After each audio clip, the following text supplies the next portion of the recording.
잘 사셨죠? 할렐루야? 네. 저를 봐주시면 좋겠습니다. 설교 시작도 안 했는데 벌써 졸태세를. 먼저 설교 도입 후에 가정상담연구소에 상담 무대에 들어온 한 사연을 소개하고자 합니다. 이런 내용입니다. 저는 결혼 10년차 주부입니다. 그런데 결혼한 지 얼마 안 돼 남편의 술버릇이 시작됐습니다. 남편은 술 먹으면 집안 식구들을 괴롭힙니다. 술버릇이 점점 심해져 술만 먹으면 폭언과 폭력에 아이들을 집어던지기도 합니다. 너무 괴로워서 잠시 별거한 적도 있습니다. 또 남편은 술만 먹으면 저랑 이혼하자고 난리입니다. 그런데 술에 깨면 언제 결연나는데 무조건 모른다고 합니다. 남편의 술버릇을 고칠 방법이 없을까요? 조언 부탁드립니다. 저희 친구가 있는 연구소에 의뢰한 사연입니다. 실제로 통계에 의하면 우리나라 술 소비량이 세계 8위라고 합니다. 1년에 국민 한 사람당 소주 50병을 먹는다고 합니다. 저는 한 병도 안 마셨는데 맥주는 무려 100병을 마신다고 합니다. 일반적인 술 말고 고급술 있잖아요. 양주의 경우 술 소비량이 세계 2위라고 합니다. 이런 건 2위 안 해도 되겠는데, 그래서 통계에 의하면 한 100만 명에서 200만 명 정도는 실제로 알코올 클리닉을 받아야 되는 상황이라고 합니다. 그래서 그런 알코올 중독의 치료로 들어가는 사회적 비용이 연간 10조 원에 이른다고 합니다. 상당히 많은 사회적 비용이 들어간다고 하겠죠. 근데 여러분, 다는 아니지만 이런 알코올 중독 환자들에게 있어서 한 가지 공통점이 있는데, 그들의 성장 과정에서 자신의 가족 일원 중에 어떤 사람이 그런 알코올을 수단으로 해서 삶에 다가오는 스트레스를 다스렸던 사람이 꼭 있었다는 거죠. 그 얘기를 제가 우회적으로 표현했지만 부모 중에 한 사람은 반드시 알코올 중독자가 있었다는 것입니다. 그래서 어느 학자는 이 알코올 중독은 세습병이다. 세습되어서 내려오는 병이라고 표현하기도 했습니다. 자녀들 앞에서 술 취한 모습을 습관적으로 보여주게 되면 자녀들은 자라가면서 동일하게 그 삶의 어려움을 느낄 때마다 아버지처럼 어머니처럼 술로 도피하게 된다는 것입니다. 그런 알코올 습관을 자녀들에게 물려주는 부모에게서 느끼는 부모에 대한 자녀들의 생각은 어떠한 권위도 느낄 수가 없을 것입니다. 오늘 본문 역시 이렇게 알코올이 세습되어 가듯이 인간의 죄와 탐욕과 폭력이 세습되어져 가는 과정을 적나라하게 다루고 있습니다.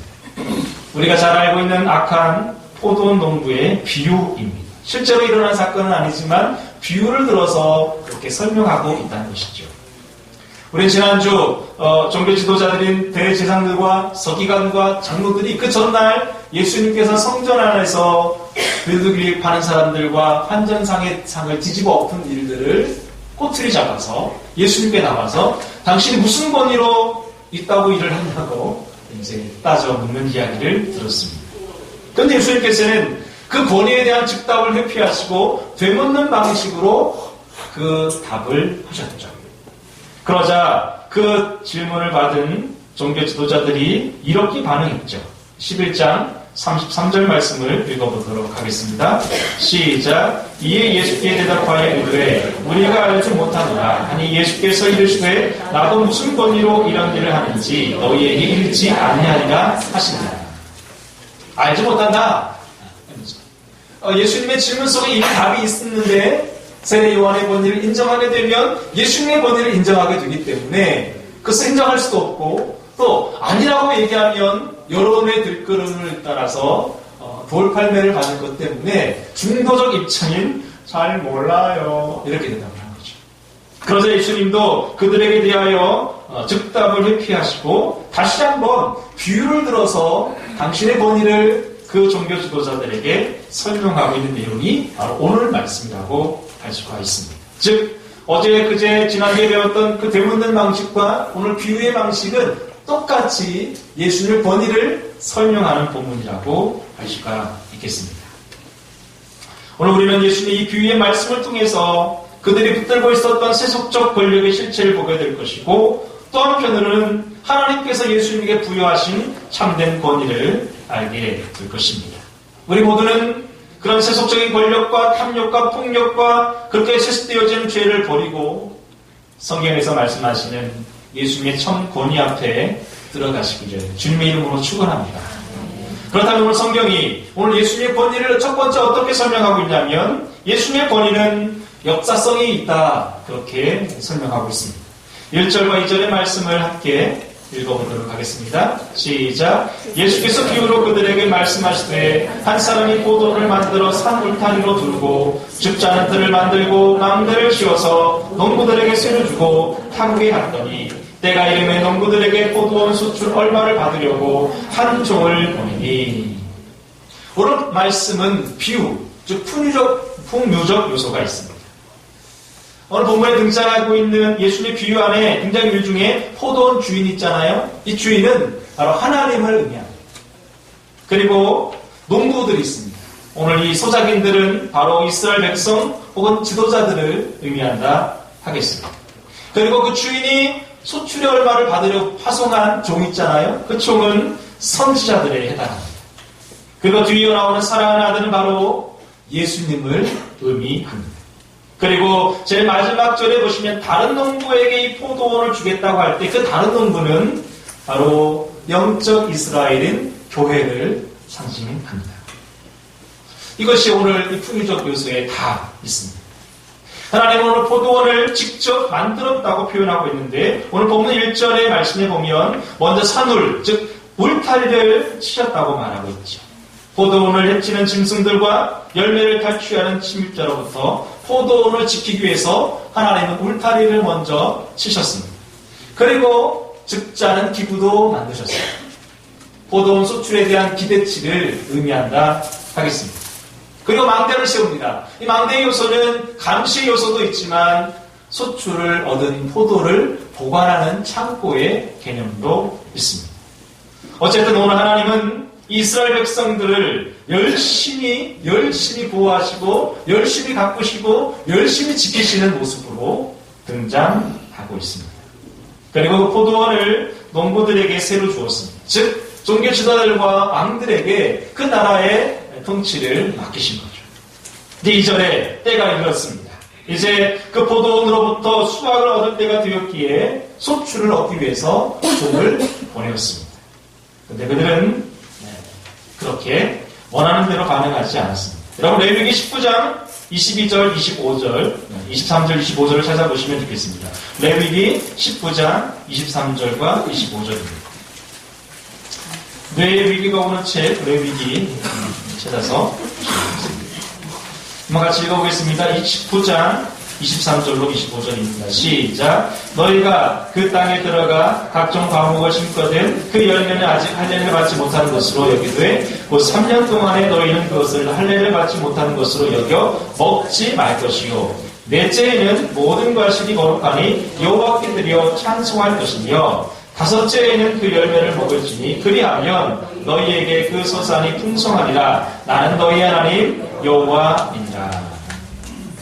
이 율법의 전통에 따라서 팔레스타인 지역에서 이래서 유실수 이런 과목을 심게 되면 3년간은 할례를 받지 않은 것으로 여겨서 부정한 것으로 보고 먹지 못하게 했습니다.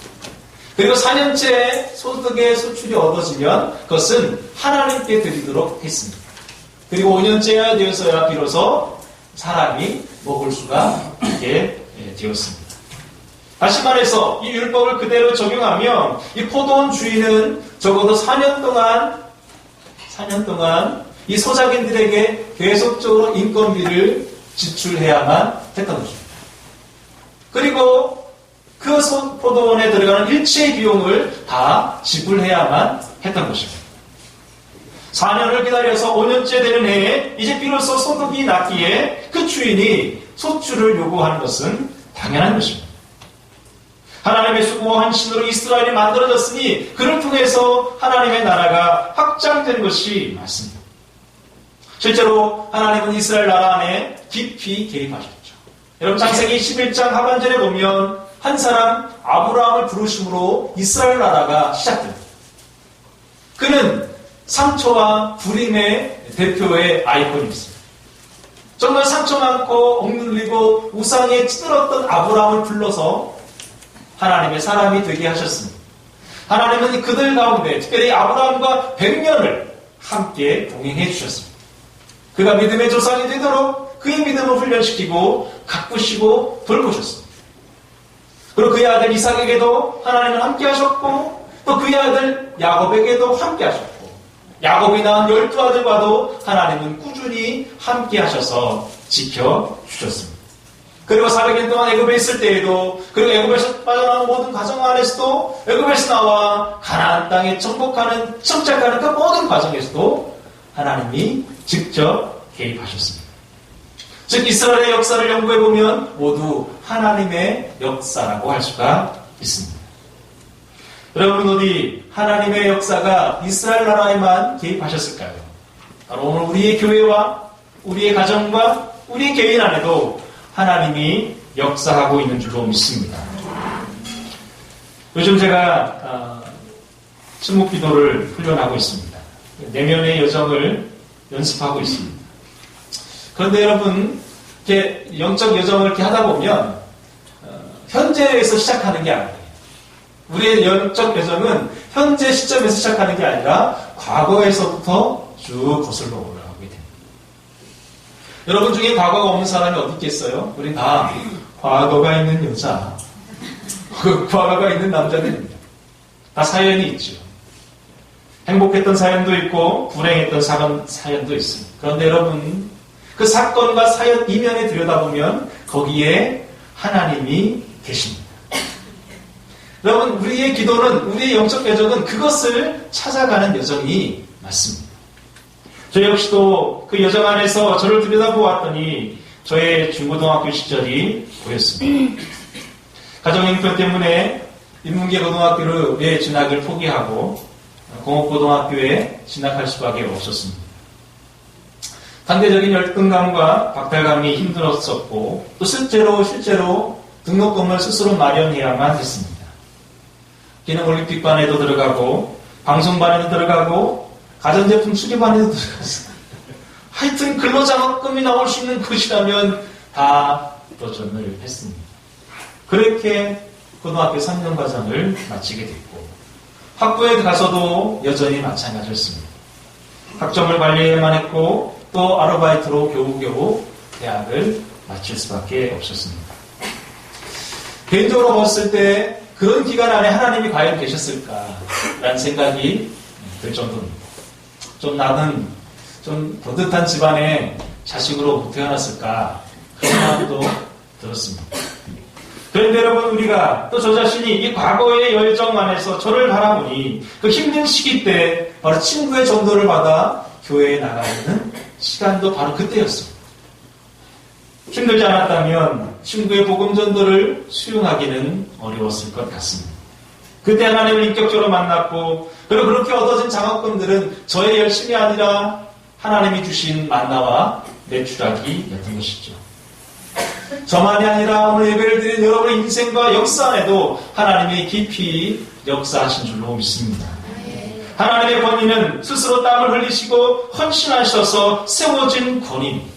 여러분의 인생 안에 하나님은 여전히 땀 흘리시고 여전히 수고하시며 여전히 보호하시고 여전히 지키고 있는 줄로 믿습니다.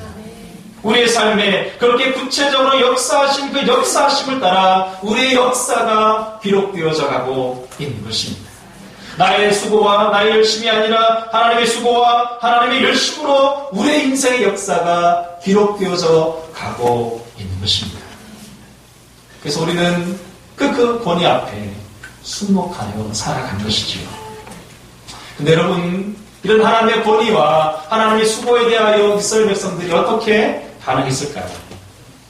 두 번째 우리는 하나님의 권위 안에 있는 지속성의 속성을 연구하고 배울 수가 있는데요. 이제 3절로 5절의 말씀을 먼저 읽어보도록 하겠습니다. 시작.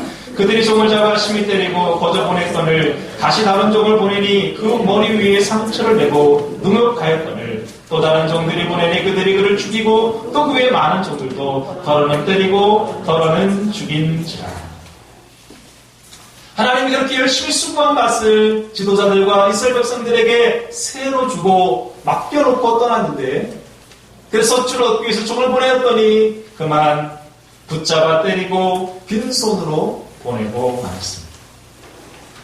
이번에 이런 첫 번째 시도가 실패하자 주인은 다시 보내고 또 보내고 또 보내었습니다. 자신의 종을 계속 보내었던 것이죠. 그런데 소작인들은 그 주인의 종을 잘못 대우합니다. 오늘 본문에 보시면 그들의 잘못 대우함이 점점 가혹해지고 폭력이 증가되고 있음을 알 수 있습니다. 3절에는 단순히 붙잡아 때렸는데요, 4절에서는 머리를 때리고 능욕합니다. 5절에서는 아예 죽여버립니다.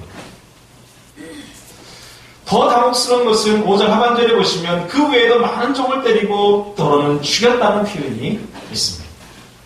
이들은 하나님의 것을 자신의 것으로 탈취하려는 강도의 모습으로 돌변한 것 같습니다.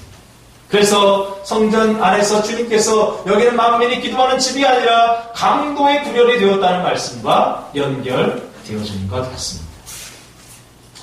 여러분 어떠세요? 소작인들의 이 비현실적인 행동, 여러분 이해가 되십니까? 이해가 되세요? 이해가 안 되죠. 이래서는 안 되잖아요. 그런데 더 이해가 안 되는 것은 그런 소작인들을 향해서 계속 종을 보내고 있는 이 주인도 되게 비현실적으로 보이십니다. 그런데 여러분 이런 비현실적인 주님의 모습이 당신의 속성을 드러낸다 하겠습니다. 실제로 이스라엘 역사서를 읽어보면요, 하나님께서 선지자를 참 많이 보내셨어요. 그런데 이스라엘 백성들이 그 선지자들의 말을 듣지 않고 거부하고 때로는 죽였습니다. 여러분이 잘 아는 이세벨 있잖아요. 이세벨이요, 수많은 선지자를 죽이고 또는 엘리야까지 죽이려고 했죠. 요아스라는 왕은 스게라야 선지자를 죽였고 여호야김은 우리야 선지자를 죽였고, 여러분이 잘 아는 엘리야는요, 시드기야 왕 때 그 엘리야를 구덩이에 던져버렸습니다. 하나님 보낸 수많은 선지자들을 이스라엘 백성과 이스라엘 지도자들은 참수하고 거절하고 죽였습니다. 여러분이 잘 알고 있는 세례 요한, 이 사람도 마지막 선지자였는데 결국 헤롯이 그 세례 요한을 참죽여버렸죠. 그것에 대해 종교 지도자들은 묵인하고 동조해 버렸습니다. 여러분, 그런데 이들의 계속적인 거절과 폭력과 분노와 살인에 대하여 하나님은 지속적으로 보냈다는 것이 오늘 포인트입니다. 하나님의 이 지속적인 사랑이 하나님의 하나님 되심의 권위를 드러내고 있습니다. 포기하지 않으신 하나님의 지속적인 사랑, 그것이 오늘 본문 안에 여실히 드러나고 있죠. 이회수 씨라는 사람이 있습니다. 그분의 트위터 라인에 이런 말이 기록되어 있더라고요. 패배한 사람을 비난하지 마라. 정작 비난받아야 할 사람은 패배한 사람이 아니라 패배를 두려워하여 도전을 포기한 사람이다. 아주 좋은 말 같습니다. 여러분, 하나님은 포기하지 않으십니다. 지속적으로 당신의 백성들을 구원하시고 그 백성들에게 회개의 기회를 주시는 주님인 줄로 믿습니다. 이렇게 비현실적으로 보이는 주님이 바로 주님 되시는 것이 출애굽기 34장 6절에 이렇게 기록되어 있습니다. 여호와께서 그의 앞으로 지나시며 반포하시되 여호와라 여호와라, 자비롭고 은혜롭고 노하기를 더디하시고 인자와 진실이 많은 하나님이로다. 꾸준하신, 지속적이신 분이 바로 하나님이신 줄로 믿습니다. 노하기를 더디하시는 그 하나님의 속성 안에 바로 하나님의 권위가 그대로 녹아져 있습니다. 하나님의 권위는 기다리는 방식으로, 겸손한 방식으로 스스로 드러내고 있습니다. 말씀을 묵상하면서 여러분 주변에 여러분에게 집사님 함께 기도합시다, 집사님 다시 시작합시다, 권사님, 그렇게 다가오는 분 있잖아요. 나에게 신앙을 독려하고 믿음을 독려하고 말씀을 권면하는 그 사람이요, 오늘 하나님께서 나에게 보내신 또 다른 선지자인 줄로 믿습니다. 중요해요. 함께 기도합시다. 함께 묵상합시다. 함께 신앙생활하자 하는 사람은 하나님이 나에게 보내신 선지자예요. 그것이 내 딸일 수도 있고 내 아들일 수 있고 내 아내일 수 있고 내 남편일 수 있고 아파트 주민일 수 있고 여러분의 신앙의 동지일 수 있습니다. 하나님은 지속적으로 계속해서 하나님의 사람을 당신의 백성들에게 보내고 계시죠. 여러분 그 하나님의 선지자들을 어떻게 대우하고 있습니까? 혹시 거절하고 면박 주고 쫓아보내고 있지는 않습니까?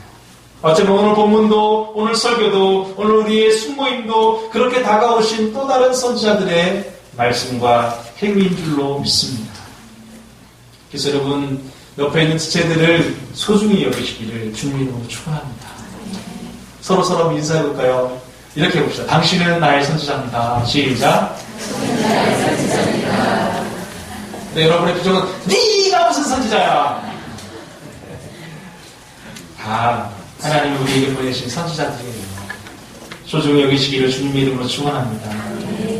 그런데 여러분 그들은 계속 거절한 나머지 이제 주인이 마지막 히든 카드를 꺼내시는데요. 6절 7절의 말씀입니다. 같이 한번 읽어볼까요? 시작. 이제 한 사람이 남았으니 곧 그가 사랑하는 아들이라 최후로 이를 보내면 이르되 내 아들은 존대하리라 하였더니 그 농부들이 서로 말하되 이는 상속자니 자 죽이자. 그러면 그 유산이 우리의 것이 되리라 하고 이에 잡아 죽여 포도원 밖에 내던지는. 비현실적인 하나님의 사랑은 이제 아들까지 보내십니다. 성경은 뭐라고 말합니까? 하나 남은 아들이라고 하지. 그리고 그 아들에 대한 표현이 어떻습니까? 사랑하는 아들이라고 표현. 이 사랑하는 아들은 마가복음 1장 11절에 요단강 세례 받으실 때 하늘로부터 이런 내 사랑하는 아들이라고 하셨을 때 처음 등장합니다. 그리고 9장 7절에 변화산에서 이런 내 사랑하는 아들이니 너희는 그의 말을 들으라 할 때도 언급이 되었습니다. 예수님은 하나님 앞에 하나님밖에 없는 아들이고 참으로 사랑하는 아들이었습니다. 여러분 사랑하는 아들을 주었다는 것은 그 대상이 당신에게 똑같은 사랑의 대상으로 다가왔다는 것입니다. 하나님은 이스라엘 백성들을 그렇게 사랑하셨습니다. 유대 지도자들은 이 아들이 하나님의 아들이라는 사실을 자각할 수 있었지만 그 지금 말한 이 아들이 예수님이 되는 것은 원치 않았지요. 결국 그들은 하나뿐인 아들을 마저 죽이고 포도원 밖에 내어 던집니다. 이는 예수님의 세 번의 순환의 예고 가운데 언급됐던 것이 실제로 성취될 것을 말하고 있습니다. 이번 주에 한 재판이 하나 있었습니다. 여러분이 잘 아시는 개그맨이고 또 방송 진행자였으며 최근에는 목사 안수를 받은 한 남성의 재판입니다. 그 남성에게는 한 여인이 있었는데 참으로 신실한 믿음이 충실한 집사님이십니다. 두 부부가 서로 재판에 걸렸어요. 그 남편이 아내를 몹시나 폭력으로 때린 것이 CCTV에 찍혔고 그것이 재판으로 회부가 되었습니다. 그런데 그 아내의 공판 중에 내놓은 증언이 저에게 충격을 주었습니다. 그는 이렇게 고백했습니다. 그와는 19살 때 처음 만났다. 성폭력에 가까운 행위를 당한 채 수개월간 감금을 당했다. 이후 32년 동안 결혼 생활은 포로 생활이었다. 이제껏 한 번도 그런 남편에 대해 밝히지 않았던 것은 남편을 목사로 만들면 모든 것이 바뀔 수 있을 거라 생각했기 때문이다. 여러분 이것이 신문을 통해서 지상매체를 통해서 저 역시 보게 되었습니다. 전 개인적으로 그 아내 집사님과 통화를 한 적이 있거든요. 간증집회에 초청하기 위해서 몇 번 통화를 한 적이 있습니다. 그래서 그분의 고백이 더 충격으로 다가왔습니다. 32년입니다. 폭력과 거절의 시간이 그 여인에게 계속적으로 있었습니다. 그래도 그에게 온갖 소망이 있었다면 저가 하나님을 만나고 저가 목사가 되면 사람이 되겠거니 하는 믿음이었습니다. 그런데 최근에 벌어진 폭력으로 인해 그 여인의 그 한계를 넘어서고 만 것 같습니다.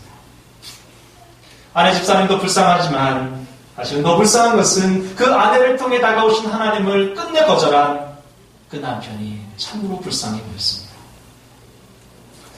여러분, 우리도 똑같습니다. 하나님이 멀리 계실 때, 간섭하지 않을 때는 참 좋으신 하나님이지만 그 하나님이 직접 내게 다가오셔서 역사하시고 일하시고 우리의 탐욕과 쾌락과 즐거움을 빼앗아가려 한다면 우리도 역시 그 하나님을 거절하고 거부하고 죽이지는 않습니다. 그 소작인도 오늘 그 한 여인의 남편도 오늘 우리의 모습도 비슷하지 않겠냐는 것이죠. 우리의 재물과 우리의 계획이 하나님 나라와 상충될 때 우리는 어떻게 반응하고 있습니까? 여러분, 우리 내면 안에 늘 이 두 가지 싸움이 있습니다. 우리 내면에는요, 악한 늑대가 있고요, 착한 늑대가 있습니다. 악한 늑대는 어떠냐면요, 화, 질투, 슬픔, 분노, 탐욕, 별로 분위기 안 좋죠? 자기 동정, 자기 기만, 죄의식, 죄책감, 열등감, 거짓, 자만심, 이게 이제 악한 늑대예요. 근데 착한 늑대도 있습니다. 들어보세요. 기쁨, 평안, 사랑, 소망, 인내심, 평온함, 친절, 겸손, 동정심, 믿음. 좋지요. 근데 이 두 가지 늑대가 우리 내면 안에 똑같이 있습니다. 제가 여러분에게 질문하겠습니다. 이 두 늑대가 싸우면 누가 이길까요?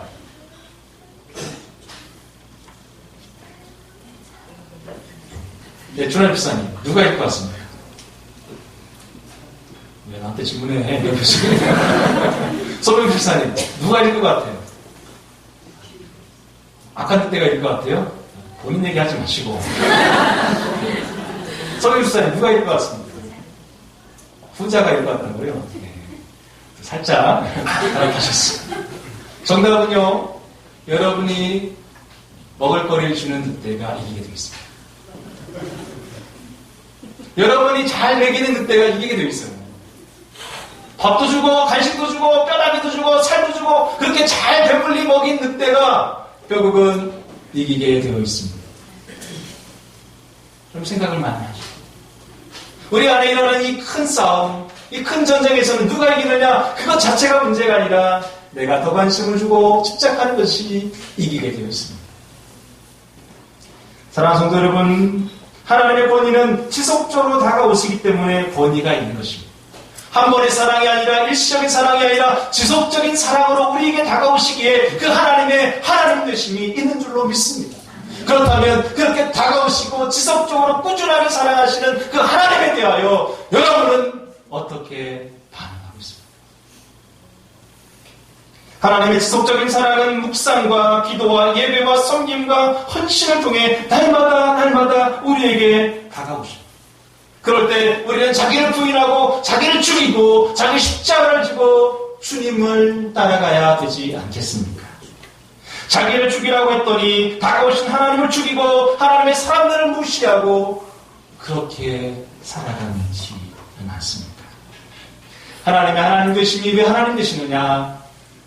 포기하지 않으시고 지속적으로 꾸준함으로 우리에게 다가오시기에 그분이 하나님이 되는 줄로 믿습니다. 마지막 하나님의 권위는 가능성을 가지고 있기에 우리에게 하나님이 되시지요. 9절 말씀을 같이 읽어보도록 하겠습니다. 시작. 포도원 주인이 어떻게 하겠느냐 와서 그 농부들을 진멸하고 포도원을 다른 사람에게 주리라. 여기서 우리가 주목해야 될 점이 하나 있습니다. 첫 번째는 소작인들의 죽음으로 이야기가 끝나지 않는다는 거예요. 이 포도원은 다른 사람에게 주어진다고 말하고 있습니다. 즉 새로운 소작인들에게 이 포도원이 건너갈 것을 말하고 있습니다. 여러분, 새로운 소작인이 누구일까요? 그것은 마가복음과 복음서 전체 안에서 바로 유대인과 이방인의 구분이 없는 그렇게 새로워질 새 이스라엘, 영적 이스라엘, 바로 교회를 의미하고 있습니다. 무화과 나무 기적에서 정말 무기력하고 열매가 없었던 그 성전은 실제로 30년 후에 로마에 의해서 완전히 예루살렘 성전은 회파됩니다. 그리고 하나님은 성령을 우리 각자에게 부어주셔서 우리 각자에게 성전 삼아주시고 그렇게 성전 삼아준 성도들로 인하여 거룩한 공동체인 교회 공동체를 세워가셨습니다. 두 번째, 여기에서 우리가 유념해야 될 것은 10절과 12절 말씀인데 같이 한번 읽어보도록 하겠습니다. 시작. 너희가 성경에 건축자들이 버린 돌이 모퉁이의 머릿돌이 되었나니 이것은 주로 말미암아 된 것이요 우리 눈에 놀랍도다. 널 읽어보지 못하였느냐 하시니라. 그들이 예수의 이 비유를 자기더러 가르쳐 말씀하신 줄 알고 잡고자 하되 무리를 두려워하여 예수를 두고 가니라. 여기서 우리가 두 번째 유념해야 될 것은 주인의 아들이 죽는 것으로 끝나지 않고 부활한다는 거예요. 원래 소작인들의